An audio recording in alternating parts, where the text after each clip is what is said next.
Hey motherfuckers, I'm just going to do a short video on a post that I actually put up on Instagram. So if you're not following me on Instagram, go follow me there. I'm obviously putting up data on here.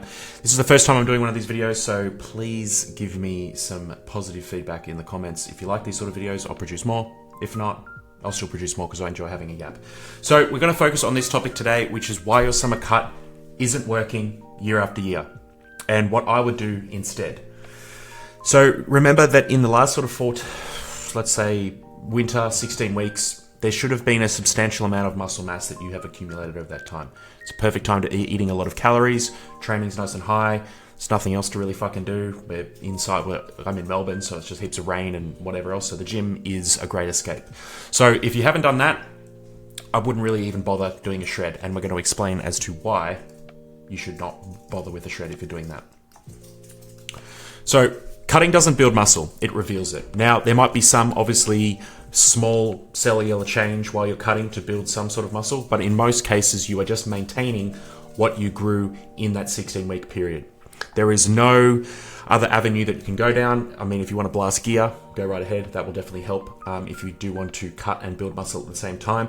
But if you do not want to take that avenue, you are stuck with essentially the amount of muscle that you produced in your build is now going to be replicated in your cut. So if you didn't add any size in the last 16 weeks, no strength, you've been staying at the same weights, just doing pump sets, might be in a bit of strife to be actually revealing any extra size.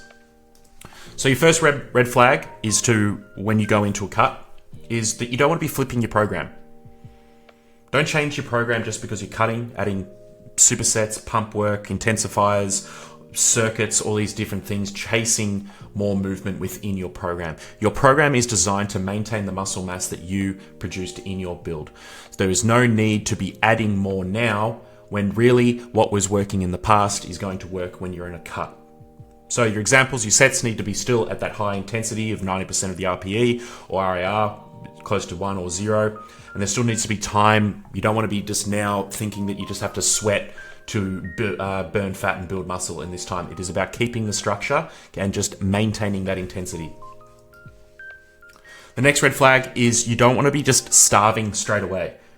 Because if you're doing that, you have no idea of like what you're starving for, how much your rate of loss of weight is, where you're going to end up. There's like a whole myriad of things that can happen from you just slashing calories straight away. You need to get a base understanding of what exactly is going into your body, what it's doing to your weight, what it's doing to your photos, and building upon that baseline first. This can take usually in a couple of weeks. So with my guys, 7 to 10 days, just from building that awareness of what they're eating, guess what? They tend to drop the weight regardless, and the changes are actually quite minor without, first of all, thinking, oh shit, I need to drop weight. I'm going to drop a fuck ton of calories and end up hating training and everything else. Take your time. Track everything that you're just currently eating right now, even if it's just fucking shit, bro. Like, if it's absolute junk, absolutely track it, but it gives us an opportunity to understand, okay, what are the calories are at that are maintaining your weight and exactly how to move forward with that from there. So it's not about eating less. It's about tracking what you already eat. And number one is start with protein. Just track your protein and then aim for maintenance calories, and you can move into the cut from there. I see it year after year, just straight away, bang, I'm going to eat fuck all calories and do 3,000 billion activities outside of that. And the weight, of course, comes off, but it's not going to stay off. Red flag number 3 is ignoring your life outside of the gym. Your lifestyle is what's gotten you to get into the cut in the first place. Maybe you're a little bit fat. Maybe you're just not happy with how your wife used to chase you around in the bedroom. That's not happening anymore. You stare down, you can't see your cock anymore. You're like, oh, my training's all good, but then why don't I look the way I want? All these things is what drives this cut. It gives you that fire to get underneath it and change the way that you're looking, because it can honestly revolutionize the way that you hold yourself as a man. If you feel fucking good, well, your output and energy that you're going to put into the world, put into relationships, put into your kids, put into fucking gardening or whatever the fuck you do is going to be at a much higher standard than if you're just lazy and kicking the dirt around and thinking that you've got it all under control. If you had it all under control, you'd be looking the way you want. Let's be fucking honest. You'd be looking the way you want when you step out of the barbershop when you've got a fucking sick fade like I've got right now, and you'd be aura maxing 99% of the time. But you're not. Because you are focusing too heavily on the cut and not the lifestyle that backs it. So increase your sleep, decrease your stress, increase your steps, and just add in 30 minutes of cardio. That is what you want to start with. Very low hanging fruit. And you add that into when you're tracking your calories, well, you're going to have a great little recipe to drop a few quick and easy kilos. So, you know, the closest example here is I'd rather you add steps than add burpees to your leg day. We don't need to be doing more. We just need to get it being a little bit more calculated with what we're doing. So to reiterate, we can't really get a good cut going if we haven't done the build. You can't shred what you didn't build. So it's like, well, if in the last 16 weeks you've been fucking picking your bum and you've not been doing fuck all, we haven't been getting after it in your sets and all of this other sort of stuff that drives muscle growth, well, unfortunately, you're going to have another skinny fat summer, and it's not the summer that you want to repeat. Okay, so what we're going to really sort of focus on, you know, now moving into what's sort of happened, if you haven't been doing the build, is like keep building. Do it nice and slow through summer, but don't stop, because then that next summer, you're going to compound that interest and you're going to finally reveal something impressive. Cutting will not solve the problems that you're looking for. The continuation of a solid build will. And guess what? You're not going to be running out of time for it to happen. This can all be transformed over 16 weeks. So just remember, if your rig hasn't changed, your strength hasn't gone up, you haven't been fucking hitting 3-plate benches and really getting after it in the gym, the cut isn't going to reveal anything new either. So you've been plateaued. Ask yourself, what did you actually build to reveal?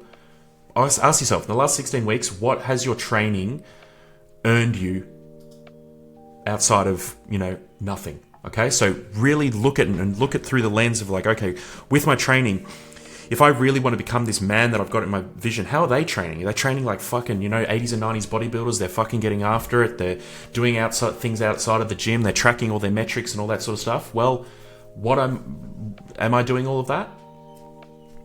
If you are, well, you're not watching this video. So the final slide, call to action, build first, then reveal. See it time and time again. It's just an endless cycle of cut, bulk, and thinking that a cut's going to reveal muscle and put on size very rapidly. It is the reverse. Spend the time building, then cut. Okay? So to recap, keep the training if you are cutting, keep the training intense. Track, don't slash your calories, and fix your lifestyle basics. Move a little bit more, sleep extra fucking cuddly. Go outside, greenhouse effect sort of deal, get under the trees, realize why you're cutting for. Maybe it's your kids running around or whatever else you got going on. You want to fuck heaps more chicks in the summer, or, you know, whatever it may be. Really, really get down in the nitty gritty as to these lifestyle changes, as they will drive that fire for you to make a change. But if you've done the work, now it's time to show it. And be proud to fucking show it. If you are in the position where you think that you've been doing all the work, well, take your shirt off. Can you take your shirt off in public? Most people on my team who have done the work can. They can happily step outside onto the beach, rip off the shirt without even fucking thinking about it. But if you haven't, don't lie to yourself and think that another cut is going to solve it. It won't. This summer, either you reveal a rig or just repeat last year. The choice is yours. I hope this video has helped. Please, it means a lot and really, really does help me obviously spread the good word of non-bullshit fucking training. If you could subscribe and like and all the other YouTube fucking bullshit, but also go ahead and follow me on social media. And of course, if you are interested in taking action for this summer shred, please, please, please reach out from Instagram with a DM. Peace.